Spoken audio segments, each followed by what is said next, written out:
Czytanie z Ewangelii według świętego Jana. Onego czasu rzekł Jezus Rzeszom żydowskim: Teraz jest sąd świata, teraz książę tego świata precz wyrzucony zostanie, a ja, gdy nad ziemię podwyższony będę, wszystko do siebie przyciągnę.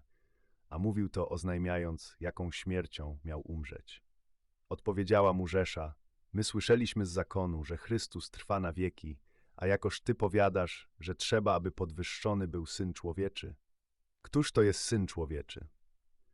Rzekł im tedy Jezus: Jeszcze tylko krótko światłość będzie pośród was.